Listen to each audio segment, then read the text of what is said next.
Good afternoon, good evening, good morning, everybody. This is Peter Joseph, and welcome to In All Seriousness, the August edition, 2017. We're doing this once a month right now, but we might come back and do it more frequently if things move forward. We're here today with a panel of Mr. Michael Jordet. How you doing, Michael? I'm fantastic. How you doing? And Summer Perry. Hello. And Brandon Christie. Hey, how you doing? And our guest today is Eleanor Goldfield. Hello. Eleanor is the proprietor of the website Art Killing Apathy. Proprietor is the wrong word, but we'll roll with that for now. And you also Sounds very capitalist. Yes, indeed. I guess the culture is ingrained inside me. And also you have a great show called Act Out that is featured on Occupy.com, or I guess that's the syndication hub. Is that what you'd call it? Yeah, Occupy.com, and then it's syndicated via Free Speech TV. Free Speech TV, that's awesome. And then your book, Paradigm Lost, which looks really, really great. Can you describe, what went into this book? I see it's a lot of poetry and imagery and art. Yeah, it's basically radical verse and visuals. So I stole and reworked the line from Milton, Paradise Lost. Right. The idea being that we have to lose the current paradigms in order to move forward. So the book is an artistic effort to manufacture dissent as opposed to manufacturing consent. And so it's spoken word that I first aired in my show, then combined with the work of 15 artists from around the world, including Abby Martin, Syrian artist, Tamama Zam, Recycled Propaganda, and several other incredible artists. It's a super cool cover. Did you do that? Thank you. No, Yeah. my mom did, actually. Wow. Go, Mom. Yeah, Beautiful. it pays to have a mom who's a graphic designer. And for those that are just joining us, this is the official podcast of the Zeitgeist movement. And the Zeitgeist movement presents an argument to redefine our economy so we can redefine culture and redefine society, something that we're going to talk about today in the context of power. What has happened over time to evolve power, what it came from or where it came from. The origins of power are very interesting. And what we can do to change it for the better and bring on a real democracy, one that probably hasn't had a chance of existing yet, I think, given the way things have evolved. But that is effectively what the Zeitgeist movement has been promoting. And Eleanor, I know you're in line with a lot of that. You've helped out at our events, and we've always been very appreciative of that. Thank you for having me. I wanted to touch upon a few things. And as this podcast is titled In All Seriousness, I was just going through some rudimentary news today. And we have about a 5% chance, according to researchers through The Guardian, that we will actually have any type of climate restructuring that will resolve the problems that are on hand. None of the countries have even come close to meeting current Paris Accord requirements, which of course seems highly probable given the Kyoto Protocol was a complete failure as well. My favorite anecdote of the Kyoto Protocol years ago, for those who don't know, that was the first attempt at a climate adjustment with business conforming to principles of sustainability, was Canada, when they had about, I think, $14 billion in fines, and because it was non-binding, they just pulled out and said, oh, sorry, we have to worry about our economy. And I think that is completely symbolic of where we're headed in terms of the facade, the dog and pony show that is the Paris Accord. In light of that, 60,000 suicides were reported yesterday that have occurred in India in 30 years, according to the International Business Times, due to climate change. And I thought that was an interesting form of structural violence that falls in line with a lot of things that we talk about in the movement in terms of systemic outcomes. And structural violence being not institutional violence per se, but systemic forms of violence that happen throughout the system that are non-linear, meaning that there aren't particular people making decisions that hurt individuals and groups directly. It happens through a systemic process. This is a very untalked about phenomenon. And in line with that, there are now 14 million in food stress in Yemen due to the U.S.-backed Saudi attacks, Saudi bombings that have occurred there because there's effectively war going on. And therein lies another element of structural violence. These amazing death tolls that happen at an arm's reach that we think, well, I guess it's just bad luck, or I guess it's just the way geopolitics unfolds. And the truth is there are deep economic and political reasons in the long term as to why that happens. But with all our great, wonderful news and in all seriousness, I wanted to talk about this, because I didn't learn about this until just recently, and then we'll jump into lots of other subjects. But in terms of power, the Koch brothers, as reported by Bill Moyers a few months ago, and how I missed this, I have no idea. I don't know if you guys are familiar with this, but they're bankrolling to basically call for a constitutional convention to rewrite the U.S. Constitution, effectively in favor of billionaires. It's where people can literally rewrite the laws, the fundamental, most foundational laws of the United States And they only need about 7 states to basically put forward what's called a convention of states initiative. And the beauty of this is that they are able to basically take libertarian ideals, big money, invasion of politics that we all know so much about, and that doesn't seem to have any alleviation right now to begin with, and make it that much worse because they can limit the power of federal authority directly through a constitutional convention. And we always thought, well, Trump wasn't going to be elected, so who's to say this can't happen? And as time moves forward, it appears that they very much are coming close because they're investing hundreds of millions of dollars. And there was something I wanted to read. Yeah, this was syndicated through Bill Moyers and the Koch connection. Libertarian billionaires, Koch, have long opposed federal power and federal spending. Koch Industries is one of the nation's biggest polluters and has been fined by state and federal authorities over and over again, which is exactly, as this puts forward, why they oppose, in part, not to mention their libertarian values, which are basically psychotic. They oppose big government because it restricts their ability to do whatever they want for profit, including polluting the environment. And it's through a dark money type of arrangement, as all of these groups do. The Koch brothers are notorious for this, for those that are familiar with them. The Citizens for Self-Governance is a 501c3. The person that's in charge over there is O'Keefe, Eric O'Keefe. And O'Keefe was the national field coordinator for the Libertarian Party when David Koch ran for president in 1979 on the Libertarian ticket. And this platform opposed the minimum wage, opposed any type of campaign finance law, opposed Social Security, Medicare, Medicaid, and deficit spending. So this is a fantastic introduction to the world of power in terms of what we have effectively is a coup of big money billionaires that are doing whatever they can to make sure there's no inhibitions to their ability to generate endless wealth. How are they going to get this passed? The country's been totally divided into two camps right now, but I think both sides would heavily, vehemently oppose a rewriting of the Constitution. You would think the same thing about the extreme right-wing and lunacy-filled, misogynistic insanity put forward by the pussy-grabbing President Trump. See, there's something about what's happened now. There's a fear basis, and Eleanor, you can tell us what you think about the sociology. Something's happened where people are going against their best interests in a way that I don't think I've seen in my lifetime. I agree. The interesting thing with the Constitutional Convention, is that there are actually several progressive organizations that are pushing for a constitutional convention for other reasons. Sure. Like Move to Amend is pushing for one so that they can amend the Constitution to specifically say that corporations aren't people and that money isn't speech. So this is actually, of course, it's a good move on the Koch brothers' part, because the move for a constitutional convention is something that you can't necessarily say is good or bad. It's a tool. Yeah. So if they were to have a constitutional convention, the problem, like what you said, is that once you call that constitutional convention, there's not a strict list of things that you have to, like, you can call the constitutional convention because Move to Amend got it through, but that doesn't mean that their amendment will actually go through. Sure.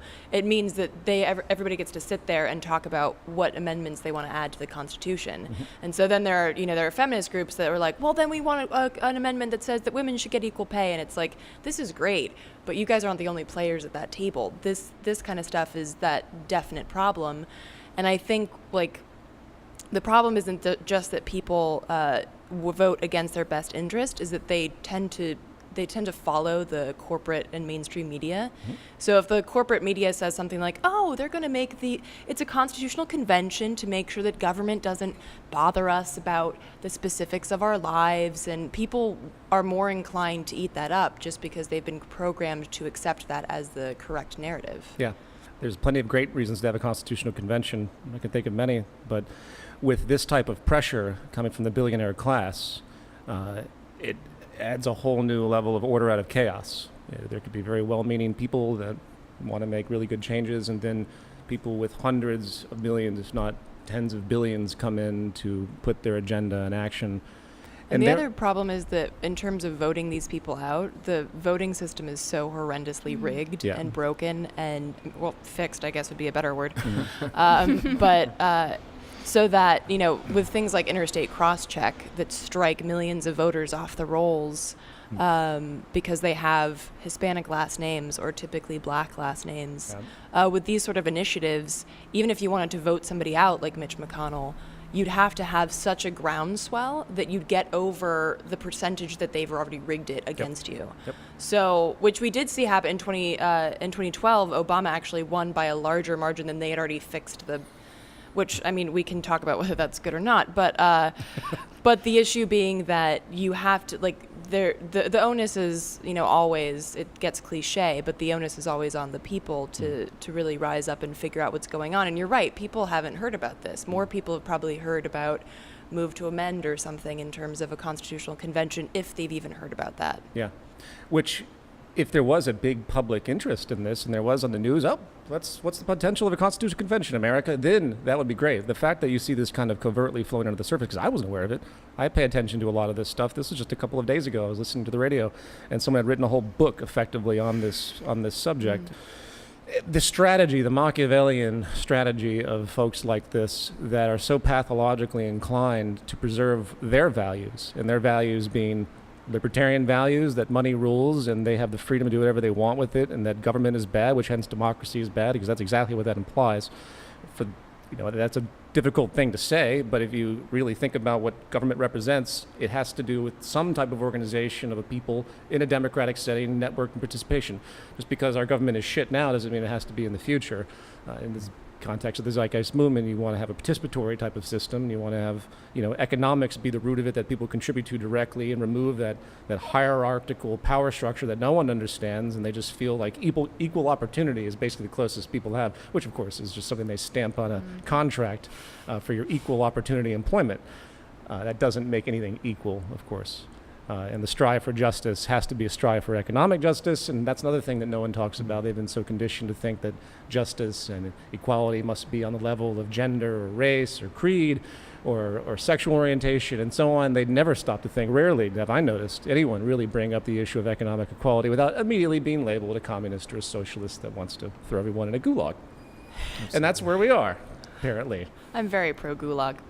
No, I think that's also an interesting point. I recently covered this on the show as well. The idea that neoliberalism has, as a construct of the bigger issue of capitalism, has taught us that we're individuals, not citizens. So this idea that, we can fix climate change if we as individuals recycle, which is of course bullshit. We can't. It's a systemic problem.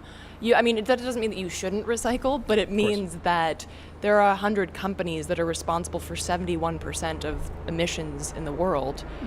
It's not going to help if you just decide not to buy a plastic bottle.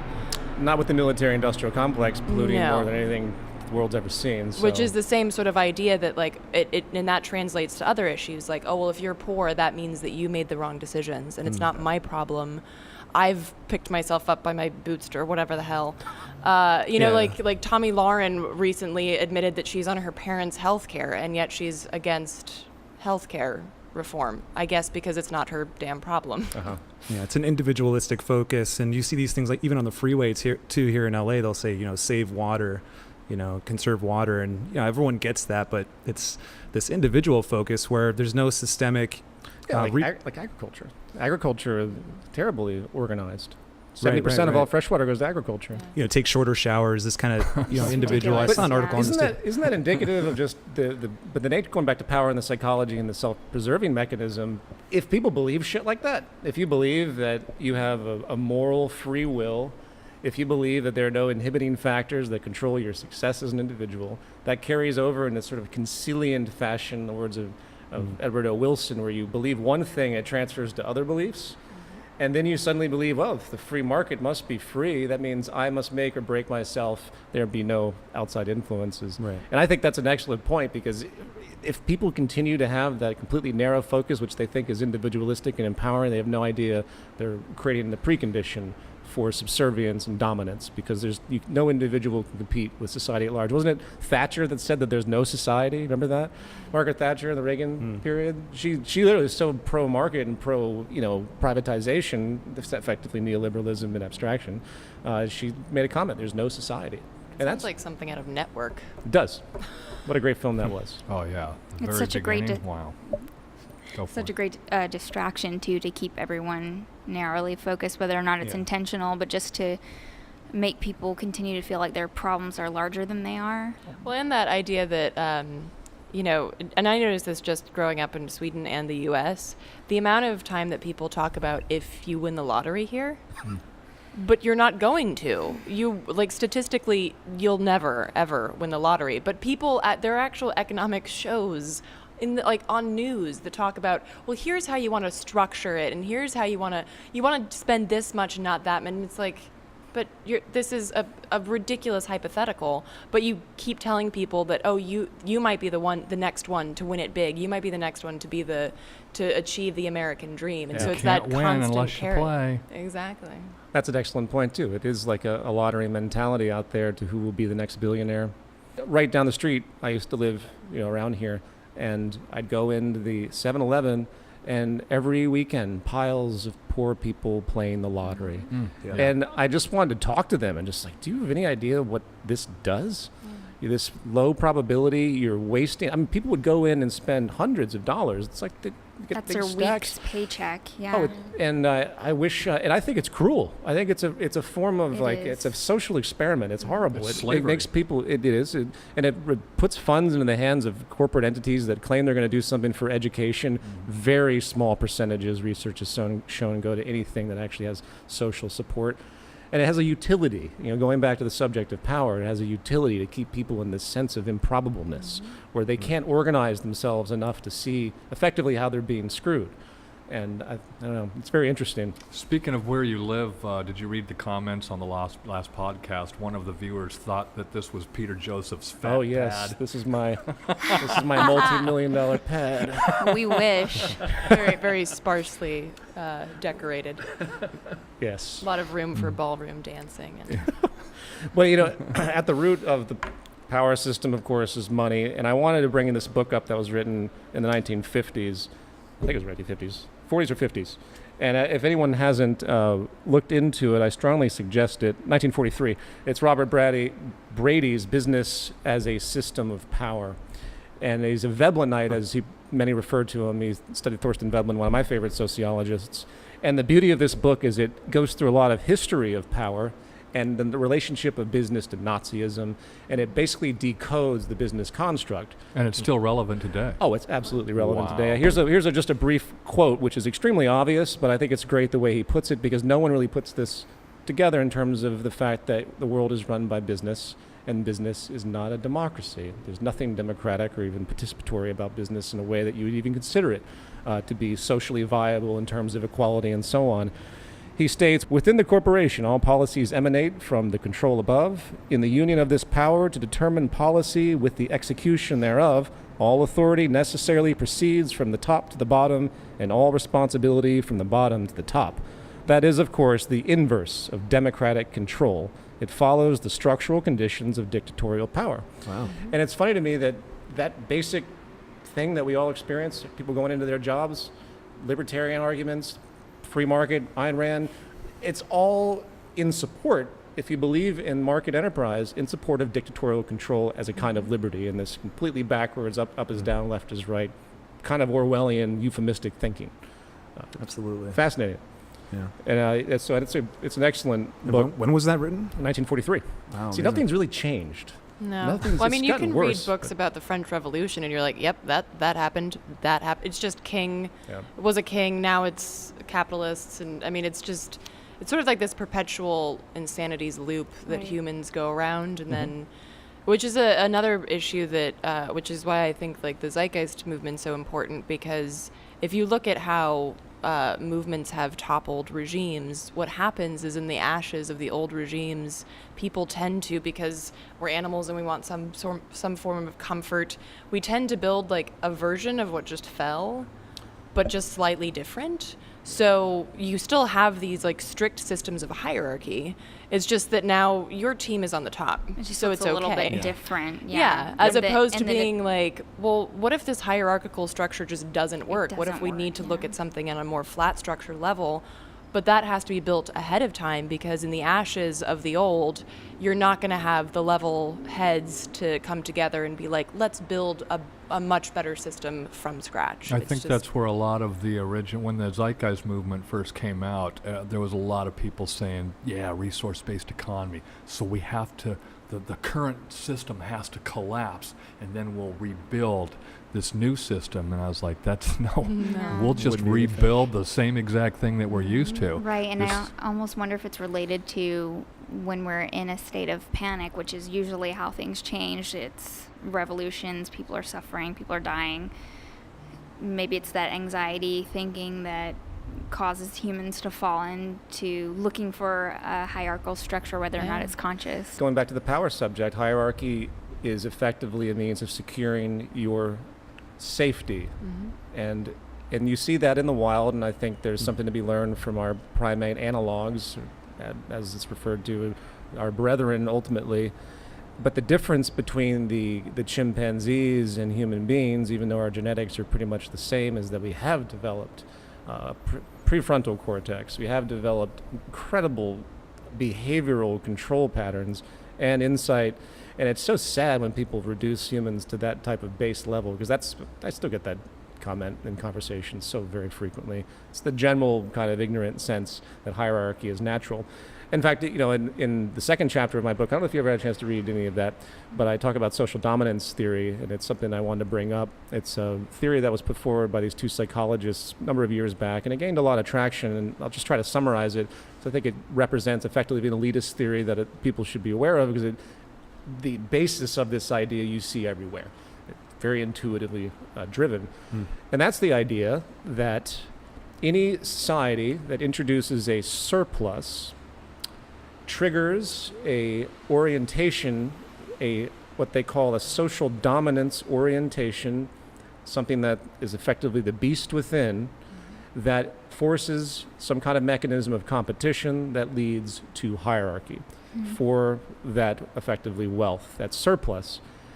And they say that no civilization recorded history has existed without hierarchy when there's a surplus introduced. Does that make sense to you guys? Yep. Now, this is a ridiculous proposal, and it's been rebuked very diligently by many other people than myself. Book-chin brought that up in his book, The Ecology of Freedom, where he talks about the same thing. He talks about the fact that hierarchies began when there was a surplus. And he also talked about the nature thing, which is interesting, is that there has been a tendency to project our systems of hierarchy onto nature. Absolutely. So a lot of times we look at nature and we're like, oh, that's hierarchical, and it's like, it's not. It's just that we see everything through the lens of our understanding of the world, which is hierarchical. Even for us sitting around this table, we've grown up in this hierarchical capitalist system. So we can't help but look at, a pride of lions or something and think, oh, that's a system of hierarchy. And in reality, it's not at all the same systems that we have. And that's why that excuse, oh, well, nature's hierarchical. It's like, it's not. You just think that because you are in a hierarchical system that the rest of nature is that way. And part of that is the other reason is that human beings tend to think of ourselves at the top of nature. In reality, we're in a huge mix and a huge circle, and not at all at the top. So, I'm sorry, I was asked if Book-chin actually refuted the social dominance theory proposal, though. He did? Did he? I was asking you if he did. Oh, no. He was putting that out there as an agreement that it happens because of surplus. Well, actually, but I think that's actually wrong. I think there's a lot to be. There's the theorists that I followed, and if you apply. What the theory omits is the geographical determinism, what happened in the Neolithic Revolution 10, 12,000 years ago. It means that there are certain geographical influences that were so powerful in the way culture had to organize when we started to settle in agrarian societies, and they make that equivocation of surplus without taking into account that the geographical determinism that you have to have settled societies if you're going to have an agrarian society, and hence you have war, so you have conflict between different parties and tribes because some are near things and resources and fresh water and some are not. So it's not that the surplus issue is debunked, it's that it's too limited in the theory. Turner and Reynolds of the British Journal of Social Psychology did a whole thing on it, and I include some of their findings, and I think it's a great thing to read because it reinforces the element of culture, and this will be my last quote, I promise. Right. And they state that social dominance theory is reductionist and philosophically idealist, and that it seeks to derive all political ideologies, intergroup relationships, and indeed the whole social structure from one psychological drive, abstracted, reified, and distorted to stand for some hardwired original sin of biology, whereas in fact intergroup attitudes are not prior but follow from social structure. They follow from the beliefs, theories, and ideologies which groups develop to make sense of their place in the social structure and the nature of their relationships with other groups. Social dominance orientation, as I mentioned earlier, that the beast within, is a product of social life rather than an underlying cause. And I think if you take that foundation, you link it with the geographical determinism of the greatest transition we ever had in human history, the Neolithic Revolution, it starts to explain a lot of things.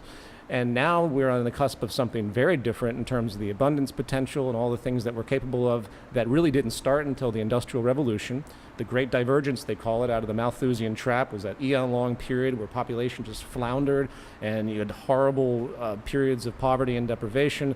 And now with the efficiency outburst of technology and true economics, which is the embracing of efficiency, that's what true wealth is, we have a potential to move out into another great revolution, as far as I'm concerned. Another kind of Neolithic revolution where we kind of return, I hope, to a freedom-oriented, non-trade strategizing type of world, which is what existed for 99% of human society prior to the the Neolithic Revolution. A collaborative, pro-social type of because there was the few tribes that still exist that did in the 20th century showed such phenomenally different characteristics from hierarchy, and some of them were actually agrarian, oddly enough, which also shows the power of culture. When you develop cultures of egalitarianism versus cultures of dominance, which is what we have obviously now, worse than ever probably, since at least in America, the figurehead is the cliche archetype of dominance, belligerence, and winning, and so on.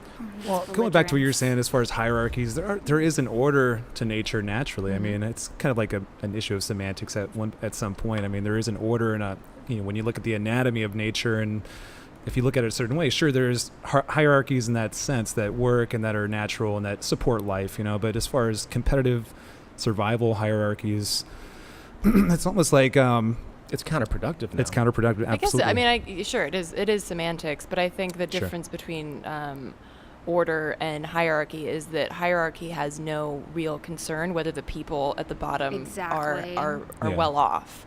Order implies that there's some sort of structure that works for a structure where every piece has their role, right? Versus just I'm in charge and that's the end all be all. And I think with the surplus question, I don't know that Bookchin was specifically saying that was the only reason that he probably wasn't, but it's a common theory. But I think what struck me is that the way that he talked about it was that the surplus allowed leisure time, but the problem is that in leisure time you have, just like you have today, psychopaths or sociopaths that are interested in oppression or interested in some sort of power structure. That's where you see like religion coming up, and then polytheistic religions turned into monotheistic religions because that's even more power.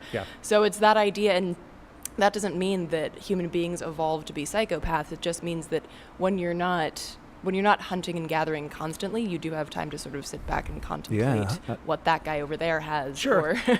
On the contrary, we've evolved to be pro-social and collaborative and intelligent beings. And once we created the agrarian age, once we came to that evolutionary path, we created the surplus resulted, or the resource imbalance, resulted.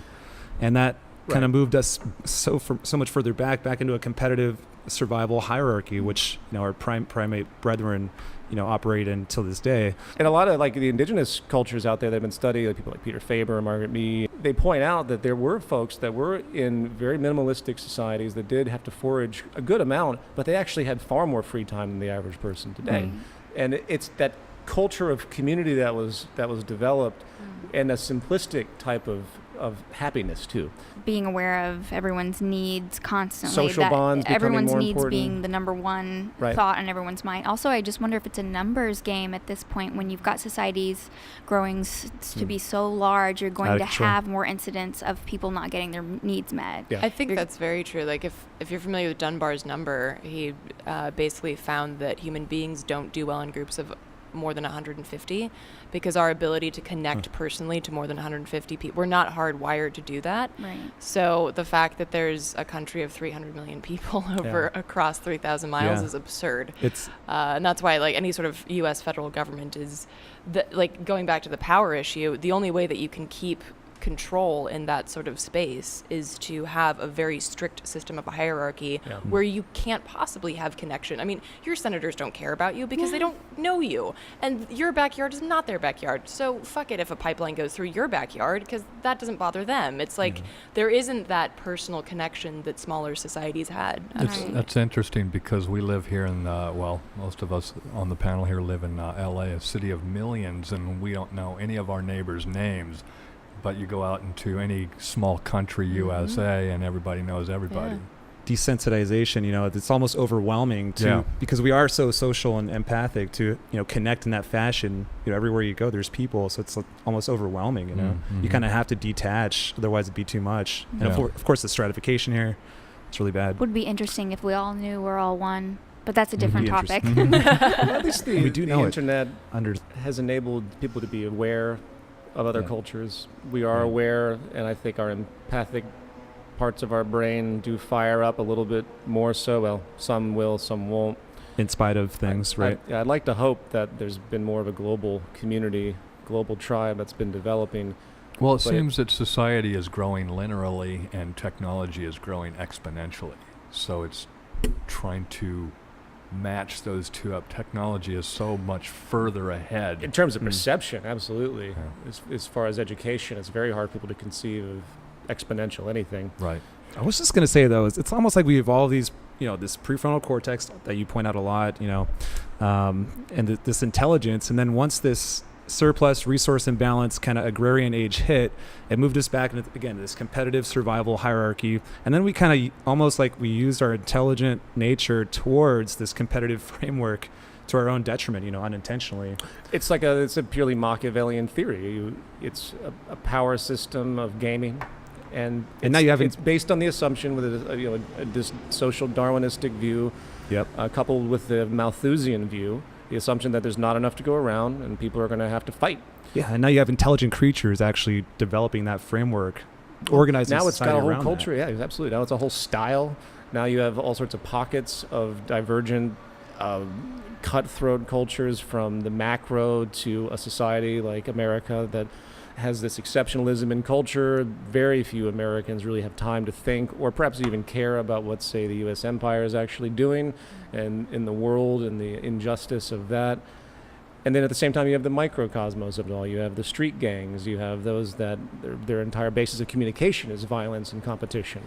I think one thing that's holding us back as society is our inability to see outside, like going back to Eleanor was saying, we all look at stuff from our frame of reference, or you said the lens that we see through. So one of the objections that I get about a resource-based economy, or not one of them, but all objections are coming from their frame of reference. Oh, well, that's never going to work because of this. They don't see that the technology is evolving in all areas that's going to eliminate what they're objecting.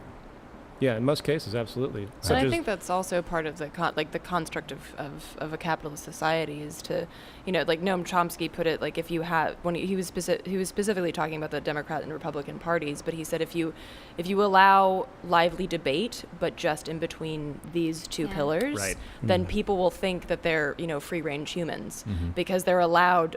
You can debate Republican versus Democrat all day, and we want you to. We want you to just get stuck on that.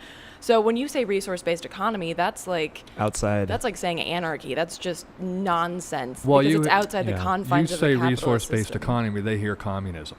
Yeah, or anarchy or whatever, or they've never heard of it and it's Marxism. weird. Yeah. It's interesting, the limits of debate, and it's so sad that people are just staring at Trump tweets and the news, Trump tweets. And yet, what the hell's actually going on in governance? No one knows. Yeah. No, exactly. They could be passing stuff that we have no idea. The covertness of it is quite genius. Absolutely, yeah. Whether intended or not.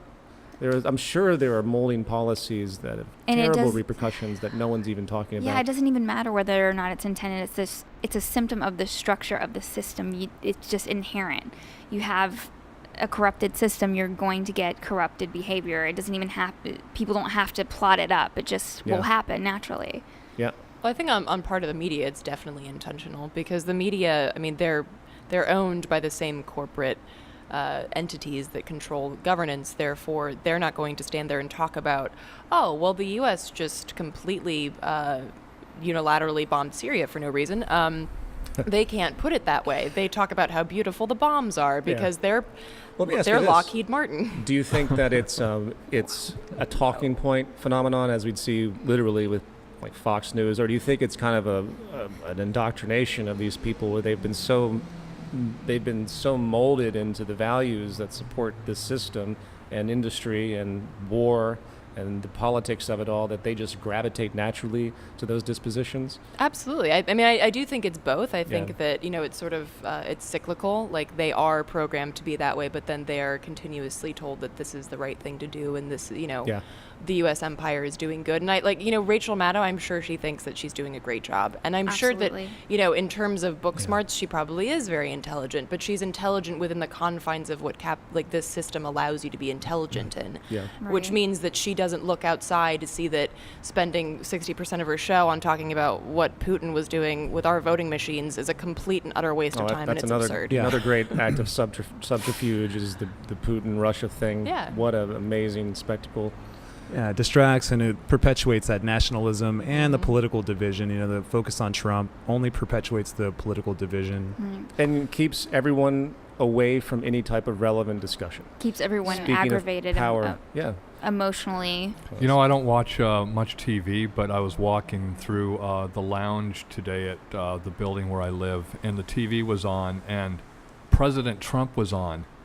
And I still, to this day, am shocked every time I see that Donald Trump is our president. Is it just me, or is... Oh, it's amazingly surreal.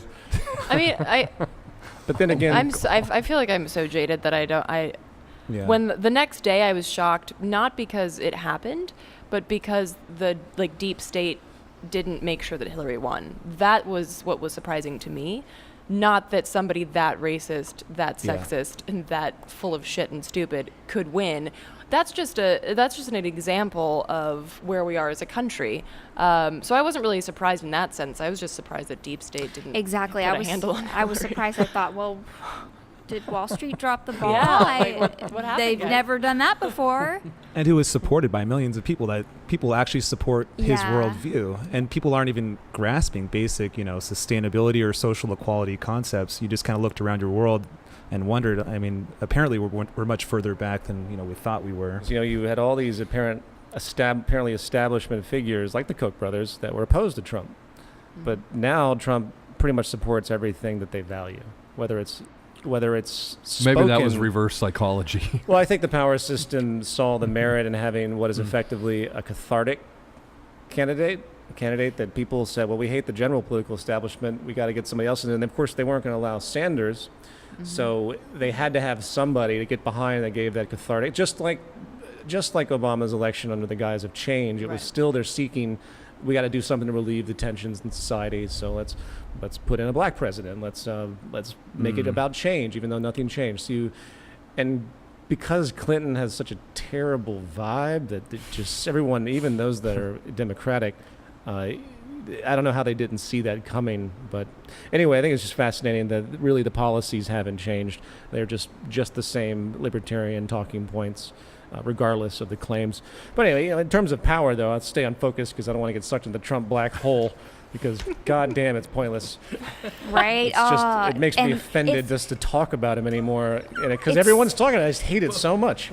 Yeah. It's so perfect, though. It's serving such a great purpose just to keep everyone rubbernecking. Yeah. Of course. And people, changing the subject slightly about The great divergence. Yeah. about education, like what do people want? And therein lies a great flaw. You mentioned a YouTube comment. Well, I perused the YouTube comments in the last show, and someone said, what has the Zeitgeist movement done? Well, the Zeitgeist movement is trying to still, at the very base of it all, educate about what's possible in the future. To whatever effect we've gotten that across? Well, who knows? We'll know in the future as time unfolds. I The think seeds people get planted. expect the Zeitgeist movement to fix everything. Until we have people that actually support the movement on a scale that's much larger, and forget about the movement, support just the basic train of thought. Yeah. Right. Until that happens, we still have the educational black hole. I mean, it's like you think that after, say, what Sanders did in terms of the symbology of democratic socialism, which really is no different than FDR and the same Yeah. basic, fundamental, simple logic, you think that more people have a vocabulary for this stuff. But where did they go? Because I don't see them. All I Yes, see, exactly. Where? yeah, it's like it's recoiled now, and all of those basic insights about organization. And for those that as a basic design principle, is at the core of any efficiency is design, right? In terms of what it means, it's about creating things that work in the greatest deal of harmony and with the most efficiency and the least amount of extraneous energy, extraneous parts. And All living things do that at some basic level. right. And in efficiency, in terms of government, you have to have something that's working through design. You can't have disparate parts flailing around in this private enterprise, separatist type of view, because you're never going to have the efficiency that's needed today, especially technically in terms of all the ecological problems, to solve what's required with the mechanisms we're using today. Mechanisms are there. So it means that people have to have a completely different comprehension of what government is. Because, it's polarized. I don't think I've had a conversation with anybody that had anything intelligent to say about government in terms of forward thinking in a long time. They either go with like the Sanders kind of social democracy thing and, let's be more like Scandinavia and Sweden and so on, which is great in its own right, but they don't put it in terms of what actual government efficiency and the actual ability to design something holistically, Right. which reduces so much of the impact and the ecological footprint, and of course all the negative externalities, which include things like, poverty. And of course, like socialism is just a tighter set of reins on capitalism. It's In- not actually like by a general definition. Yeah, I mean, so- people can stretch that definition. right. But You're I right, think though. that at the end of the day, that's not Democratic really- socialism, absolutely. It's not going to fix the problem. But I think with the education thing, if people are familiar with the Powell memo, was kind of a brilliant. Lewis Powell wrote basically an outline for what became our Supreme Court, which was what he termed an activist Supreme Court that would fall in line with the Chamber of Commerce. And that the Chamber of Commerce and the Supreme Court needed to fall in line behind big business in the U.S. because, as he put it, the socialists are winning. So he basically put out, like, this is what we need to work on, and he put media. We need to make sure that the media, that you have people on media that support the, I think he called it like the U.S. enterprise system. Yeah. And then on top of that, he pointed to, what was happening in the 60s with all of the uprisings on campuses. And he said, we need to get people who are pro-business onto campuses so that they start, telling kids that, well, American business is a good thing. American enterprise is healthy, and the free market is a good thing. So, I mean, and you've seen this happen. I mean, there are big corporations. I mean, Lockheed Martin has test labs at a lot of universities. GM, like Monsanto, has test labs. I mean, so you see this happening, and it's not, of course, just in terms of university learning. The whitewashing of history that happens in schools even with kids as young as like 5 or 6, like the amount of, and then I just found out the other day that there's the oil companies have come up with a little character called Petro Pete. That like Joe Camel. exactly That's what I was thinking too. That goes around and talks to kids about how great oil is and how it keeps our country running, and then they actually This is new. this Petro Pete is a relatively new. Like within the past decade or so. Yeah. Okay. Wow. Yeah. So, and then they also had a way of showing kids what fracking was, and they put a straw in a Twinkie, and they sucked the cream out, and that's how fracking works. Wow. Nice. So, How scientific. I mean, Yeah. these, exactly. Not only is it embarrassingly non-scientific, but of course it's wrong, but this is what you're teaching kids. Let's create an association with this sweet Twinkie in their Exactly. minds about fracking. Yeah. And they want that Twinkie. You know what was interesting though? Did you guys ever watch that show? What's that English chef? Not Gordon Ramsay. I know he, you're talking he about did a the show. Naked Chef or whatever. No, he was going around to all of the schools in the United States, and he wanted to clean up the kids' Yeah. food. Yeah. Food Revolution was the name of the show. Jamie Oliver. Jamie Oliver. Yes. Yeah. So he took the kids on a field trip. He took them to this place where they made the chicken nuggets, and all the kids love the chicken nuggets that they get at school every day. And he showed them step by step how they made the nuggets, and all the kids were like, "Ew, that's gross, nasty." Yeah. And then he put them in the goo? goo. Yeah. He put that in the fryer, and he fried them all up, and he put them on a plate, and he goes, "Now who wants one?" And every single kid raised their hand. Wow. Huh. Yeah. Yeah. So even though you Yeah. show them, they've already been They've programmed. been pre-programmed, exactly. Yeah, astounding. Which is what's so scary about characters like Petro Pete is because you Right. get them at such a young age that even if they get older and they learn about how horrible the oil industry is, they're going to look back on how lovely Petro Pete was and be like, Yeah. well, I can't disassociate from these wonderful memories. There must be something wrong with these climate change fanatics. They must wackos. have it wrong. There Yeah. must be some sort of Yeah. But at the same time, it does seem that they are more intuitive about ethics. Children are. Kids are intuitively taught that you should share. You shouldn't steal things. Basic kindergarten logic. Be fair, right? Of course, in complete contradiction to how the world works. It takes a little while for them to be corrupted to the extent that's required for them to support the system. And I think the term that we all know as cultural hegemony, that's one of my Right. favorite Antonio Gramsci terms and all the things we've spoken about. And I think that's really where, in free societies, that's where the control mechanism of power now is. It's no longer totalitarianism. Granted, still have Saudi Arabia crucifying people, chopping people's heads off, chopping hands off. And that works for them, apparently. I'm joking, obviously. But, you're surprised how low the crime rate goes when you're chopping people's hands off or stealing candy. But in free societies, because there's an evolution to it, now it's an issue of conditioning. Now it's as someone asked me to ask you guys on Twitter, it's an Edward Bernays phenomenon. You take all the ploys of advertising, you apply it to politics, you create those fluffy Twinkies for everyone to grab onto, and suddenly people are in their weird bubble comfort zones, and it really is that kind of mind control. I use that term literally. It's a kind of mass hypnosis. And as I often cynically say, and I usually get bad looks when I say this, I can't decide which group pisses me off more anymore.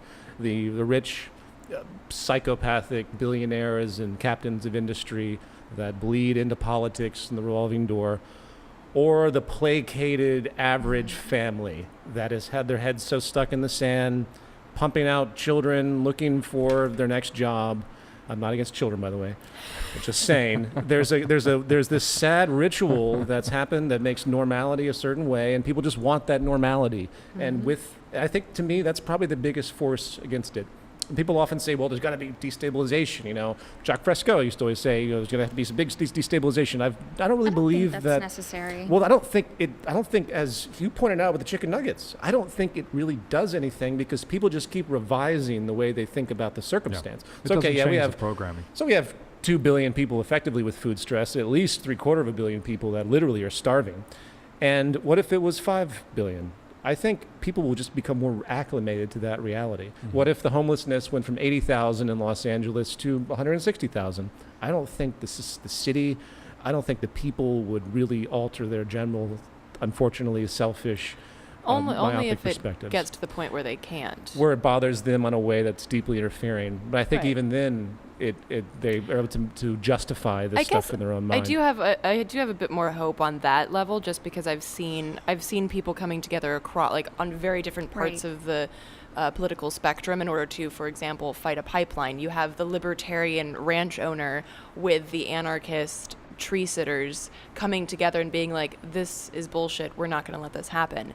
And I think I think this is the problem, is that sometimes and I'm guilty of this a lot. Like, you sit and you talk political theory and you debate and Yeah. you argue and you never really get anywhere. But I think when push comes to shove and you have to take your political theory and do something, like, everyone here would want to stop a fracked gas pipeline.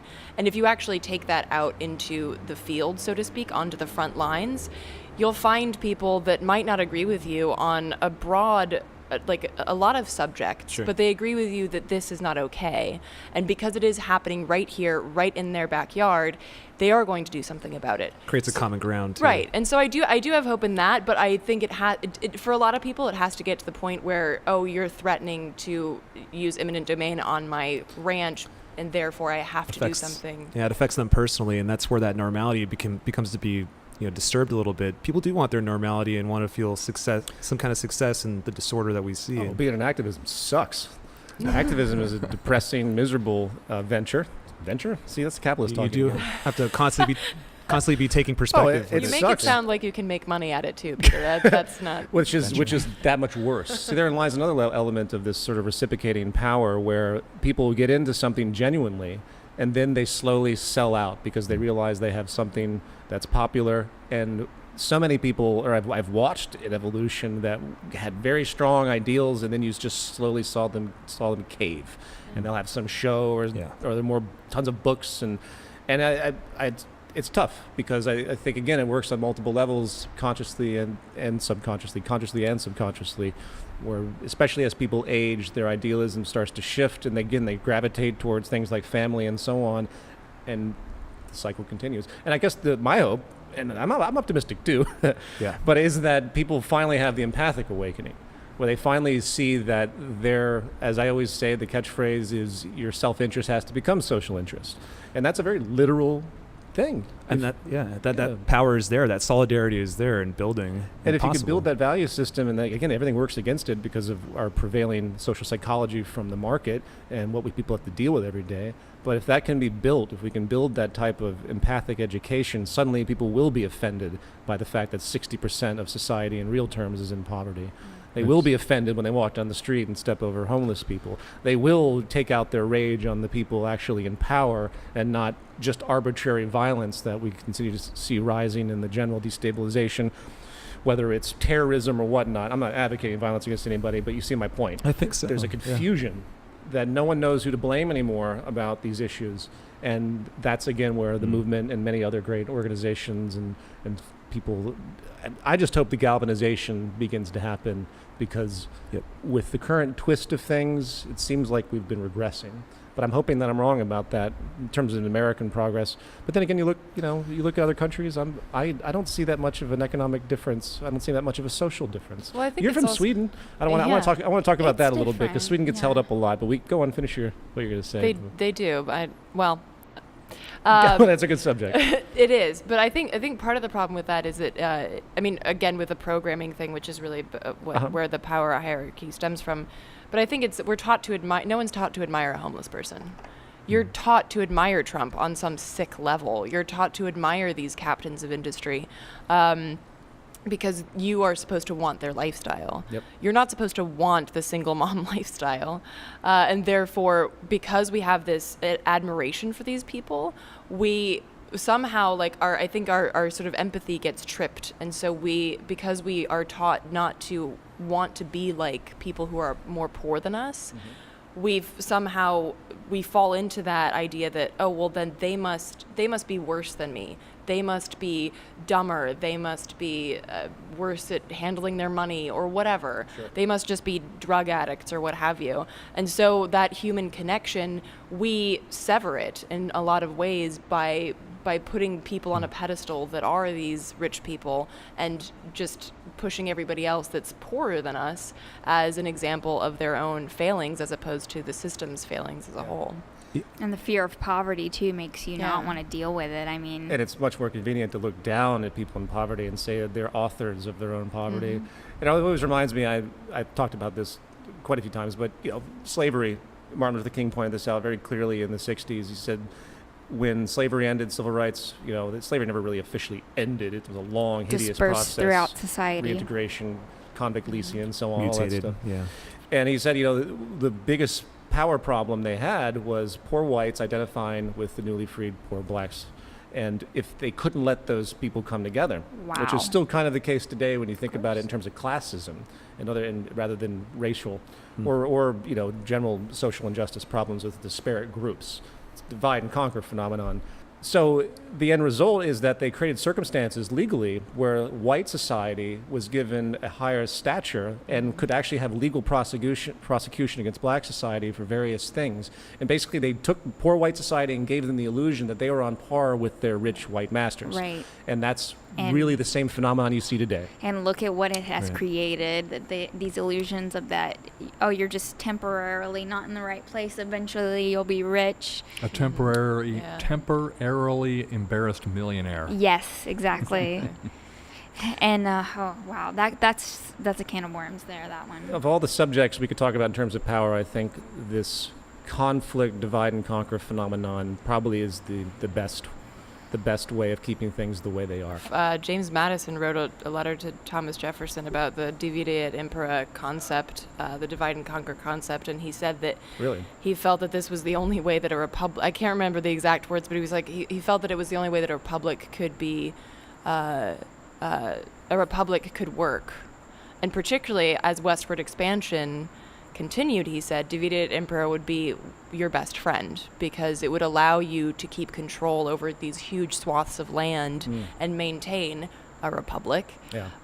while still having control over all these new territories and all these new people. Yeah. So, It was Madison that also said that you had to have a body partition in government that he referred to as the Senate, and the Senate was to represent, at that point in time, the billionaire class. Mhm. Well, the wealthy class, not the billionaires Yeah. back then. And in his own words, it was to make sure that the opulent majority was protected against the poor. But So this- we see those characteristics deep in American society. Yeah, go on. Yeah, no, this is, I mean, going back to what you were saying about, design and actually organizing ourselves in a more efficient way. I mean, this Yeah. is where the neurosis from, governance comes in. With the fracking and industry, people get this, they associate industry and governance and economics really with, real economics, actually, like, economic methods to harness resources and energy. Technical economics. Production, yeah. whatnot. They associate that with, corruption inherently now, and it's just too bad. We have to You mean in terms of, redefine like- governance, and Yeah. reframe it in a present day. See, the vocabulary is just not there for most people, and that's hard. How do you talk to somebody when they don't even have the language that you're speaking? And that's again where the educational imperative is so very strong. And then you go, from that what you just said in terms of swaths of land, you go a bit into the evolution of colonization. You go into that unfolding, that exceptionalism, the idea that there are certain superior groups to others and they have the right to dominate. Groupistic behaviors. So you have, as again, continuing that phenomenon of effectively class war.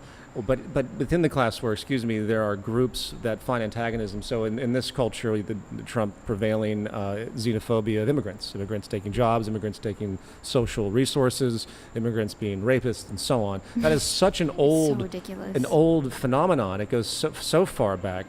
It's no surprise when you have people in the middle class that are working to not have to pay more taxes, even though that very decision is basically removing welfare to help others that have been effectively screwed by the system and so on.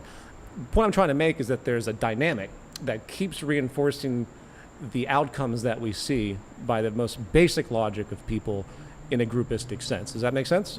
Yeah. And I think that's horrifying too. It's just one more roadblock because this mechanism of psychology, effectively a sociology, keeps people just in their little bubble, and then they don't want anything to interfere, and they can't see beyond it, as you said.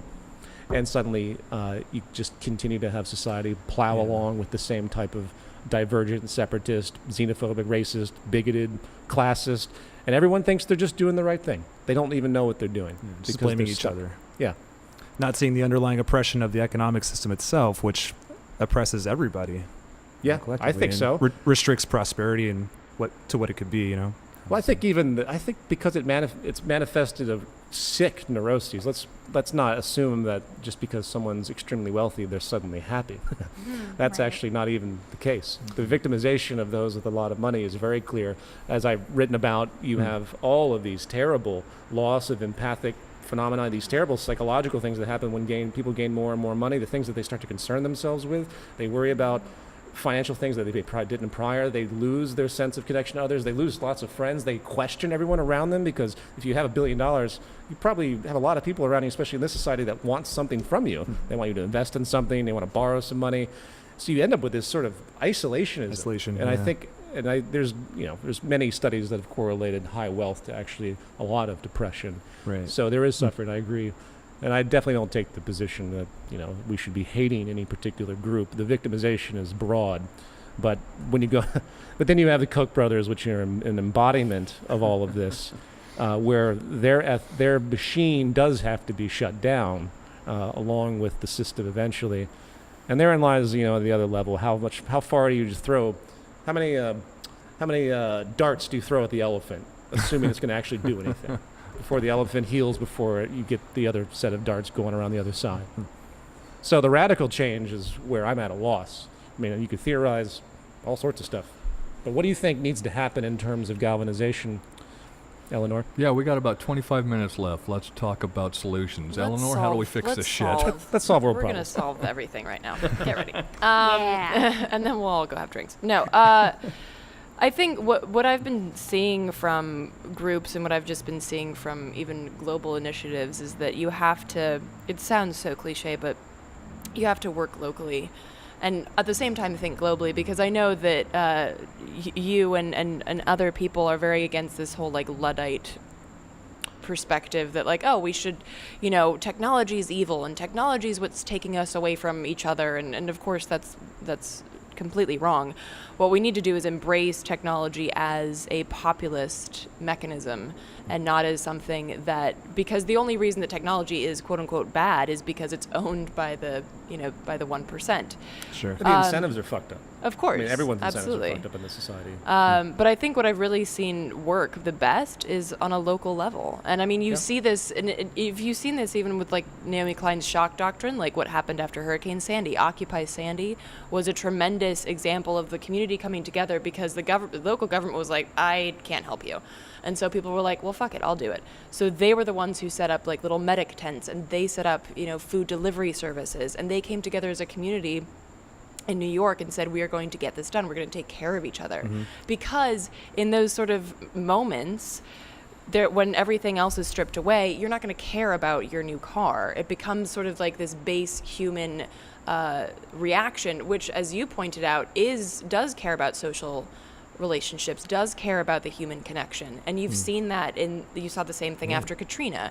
You see that happening in northern Syria. You see that happening in Greece, where you have these collectives that are coming together to fight the effects of what the euro and the European market is doing. So I think, like, unfortunately, I don't think there is this sort of like global switch that we can throw. And I think particularly in the US it's difficult, again, because of the scale of this country. There is no American community. We might come together once a year and like wave a sparkler or some shit, but there is no American community. And so what we have to do is we have to start building in the communities that we're in.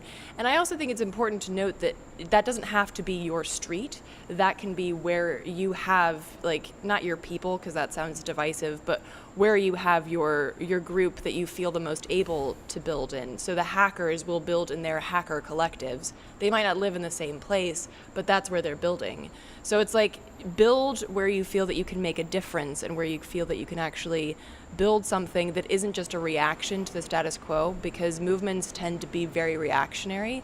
And then in that case, you're always back on your heels. You're always chasing the beast of the system and never actually getting ahead of them, as opposed to becoming, on a certain level, ungovernable and saying, we're just not going to accept this. We're not going to allow you to take over our community this way, and building in that sense, creating community outreach as opposed to policing. And I mean, there are, community gardens or what have you. There are a bunch of different examples, but even something small like that, it starts that ball rolling, and it starts the education thing as well. People seeing through doing and seeing through action of how they can create an alternative that actually does work for everybody in the community. Yeah. And seeing a form of personal power that they don't normally see in themselves, which kind of goes back to like, how much can an individual do? Maybe, limiting your amount of showers isn't going to help, but understanding that you do have power, your contributions matter. That you do have power, and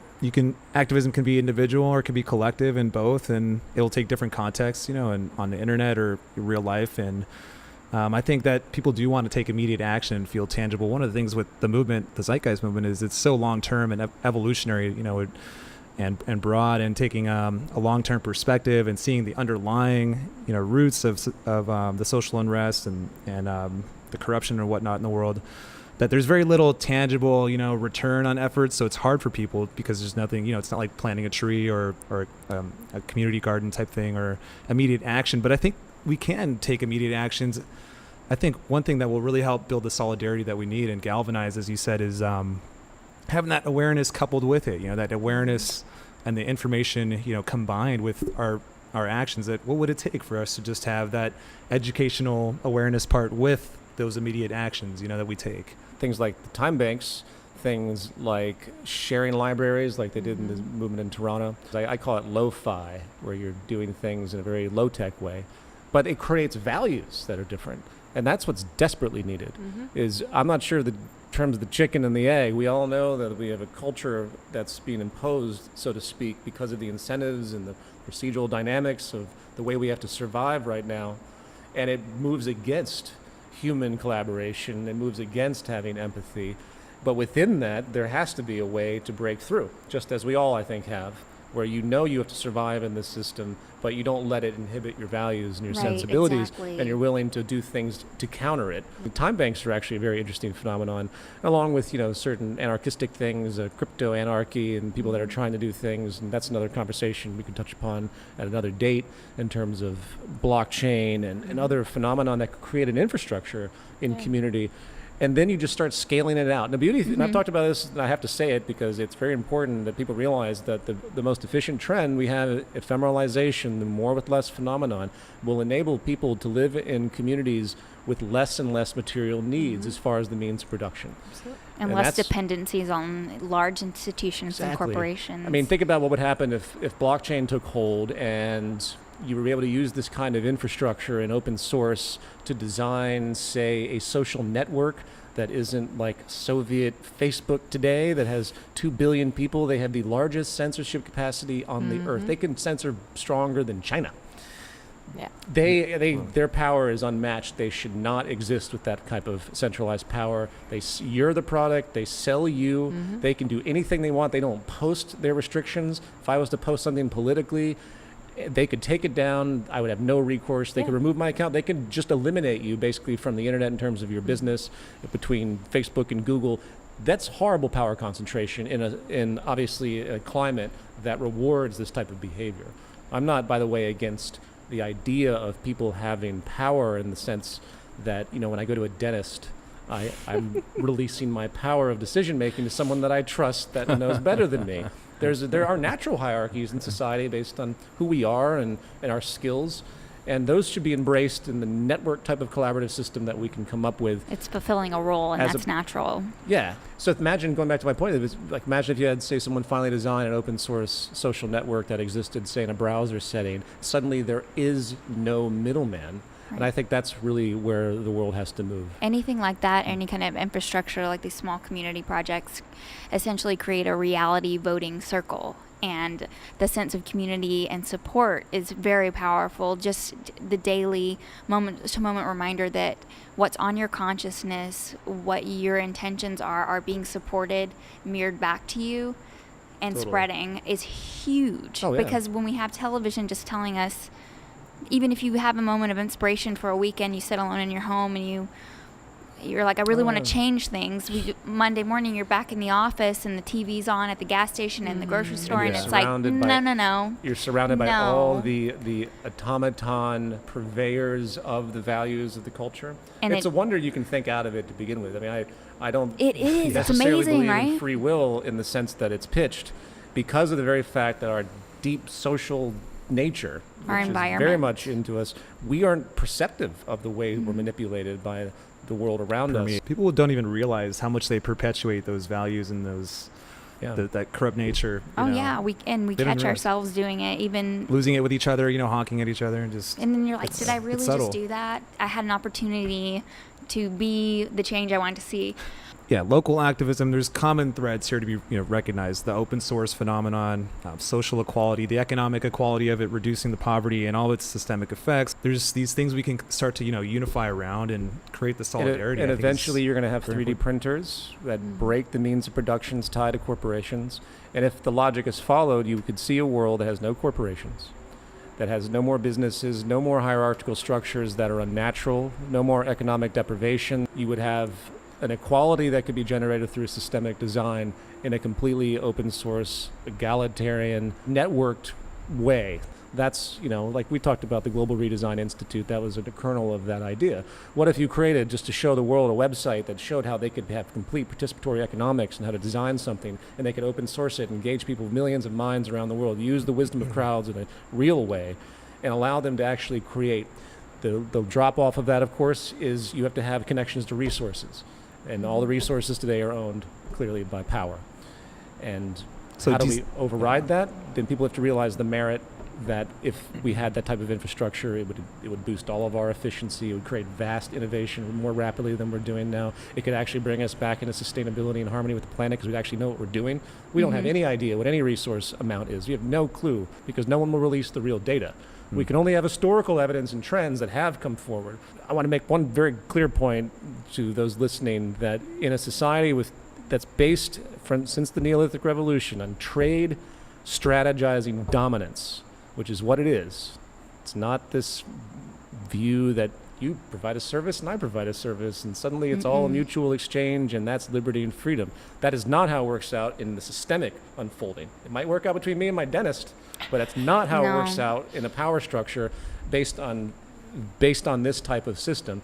And that's, again, the core difference, going back to the Neolithic Revolution. I just want to make this clear, that it was before the Neolithic Revolution, it was a gift economy. Hunter-gatherers practiced a very civil form of non-reciprocation, and when people came and tried to trade with them, they were horrified by the idea of reciprocal trade because it's dominance generating. And it inherently creates imbalance. And anyone definitely. who can see the natural balance of nature spirals from there. You start messing with that, and it's a mess. So you can't have a system based on fucking trade and expect there to be peace and harmony in this world, especially now with current trajectories. It will be reciprocated by the whole, but it might not be between those two individuals. That's what I mean. That's something that we get lost to in this individuality. Exactly, it's the individuality aspect. It's like not what do we need as a community, it's what do I want. Right. And that's where you get that trade thing, because the trade thing is like, oh, I want that silk, or I want those spices. It's very much individualistic, even if it's based on what can I get later for these spices, can I get gold or whatever. But if it's like my community needs this piece of bread or what have you, then that becomes you're already thinking on a communal level as opposed to I want, the Bernays aspect, like you're thinking outside of the I want box. Yeah. And it's unique. There have been many social studies, a lot of people don't know this stuff either, and I know we're going to wrap soon, but that if you compare societies that have been historically collectivist, as it would be termed in public health science, versus individualistic, there are marked differences between the way they think and the way they use their words, their vocabulary. Yes. There are quizzes that will ask them a question. I can't think of a specific question, but give an example off the top of my head.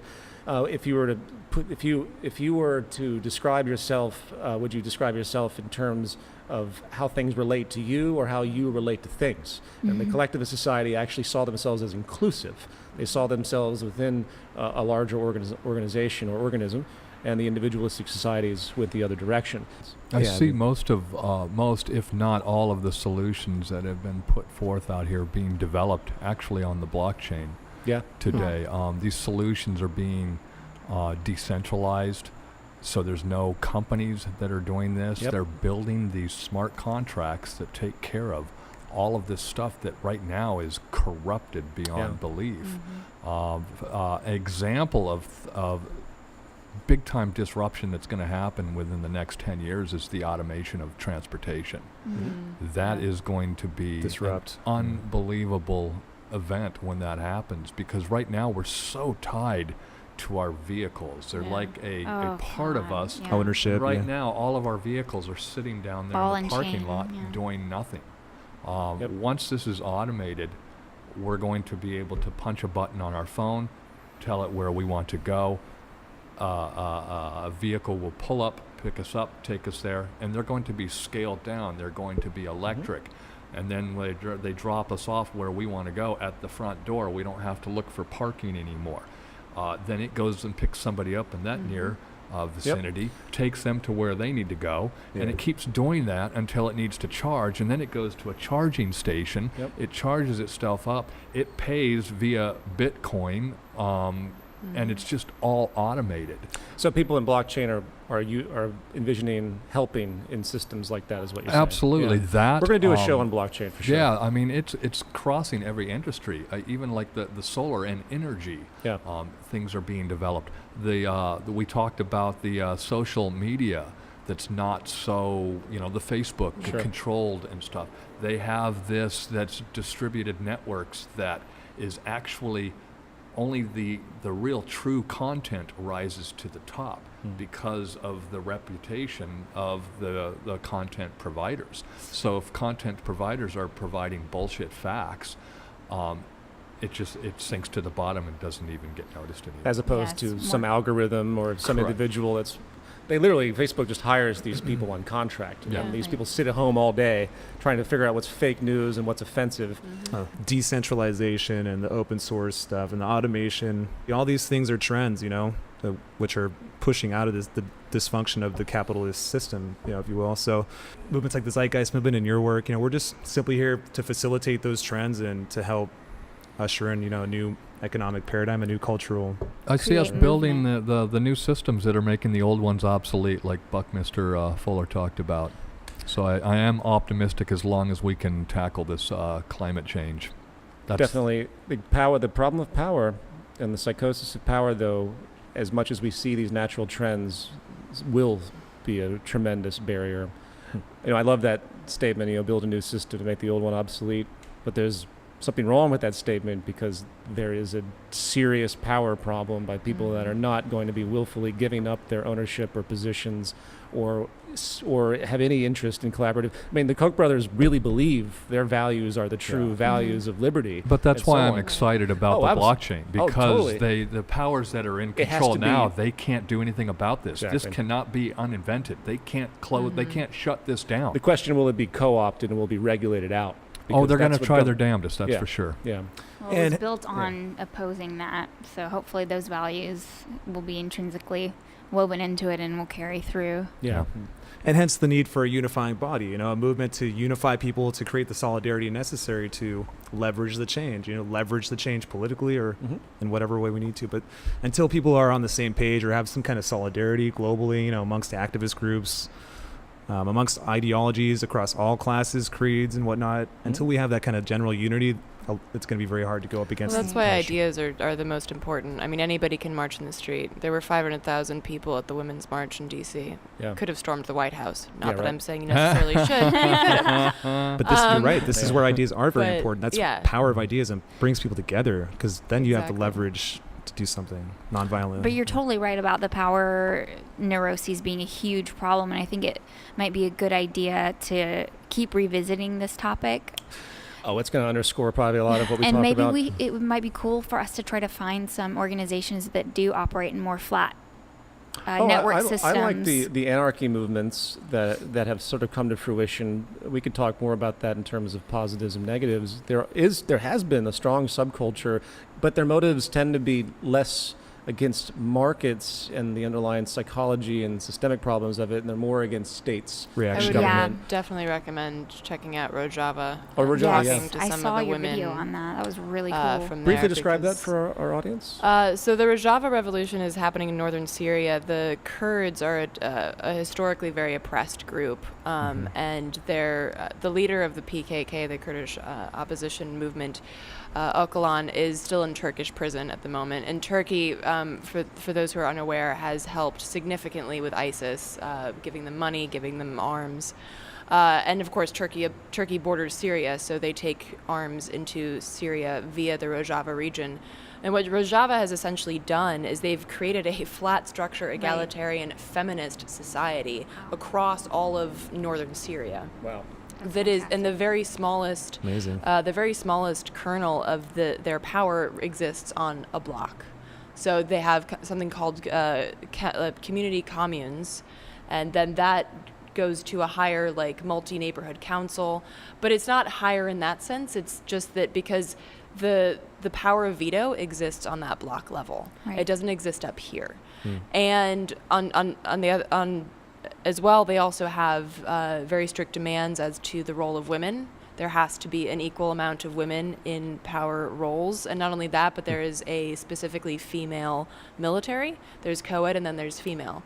That are kicking the shit out of ISIS, which is awesome. That's really amazing and cool. People need to know about that. Yeah, so I would definitely recommend, there's a book that was very hastily put together, but it gives you a better idea of what's happening there. It's called A Small Key Can Open a Large Door, which is, interestingly enough, what we're discussing. And it talks about the Rojava Revolution and what they've been able to build through their work since about, I'd say, like the 80s. But they've been doing incredible work, and they're still doing it, and their whole idea is anti-capitalist, whereas they've been sort of construed in the media to be this feminist, yay, Western values, which is ironic because women in the West aren't equal. Right. But basically, the foundation of their movement is anti-capitalist. So they're very anti this the global market ideology, and they see the patriarchy as a piece of capitalism, not Right. as a separate entity. I So they agree have with they have a really powerful and, in my opinion, very spot on. That sounds like a very rare and unique phenomenon Yeah. for sure. Sounds like- Definitely, people should check that out. Yeah, I enjoyed watching your episode on that. Because that's personally been a big inspiration to me in how I've been doing activist trainings and organizing All right. on my own. I'll say one last thing, Jordan, before you kick us all out here, and that's that the subject you just said, capitalism not being addressed, weeded out effectively by the censors that be that are mostly subconscious. Same thing for the Black Panthers. No one really talked about, when I grew up listening and learning about the civil rights movement, Black Panthers were rigidly anti-capitalist, and they were all over the world talking to movements. A very powerful and not base, an incredibly organized organization that people should also learn more about beyond the stigma. Revolutionary Suicide by Huey P. Newton, his autobiography. Autobiography, okay. It's fantastic. Eleanor, thank you so much for joining us. Thank you so much for having me. Yeah. Yeah. Thank you, Michael Jordan, for your discipline. Oh, you're welcome. Summer Perry, Brandon Christie. I'm Peter Joseph. And everyone can check us out at thezeitgeistmovement.com, and we will be back in September. All right. Thanks a lot, guys.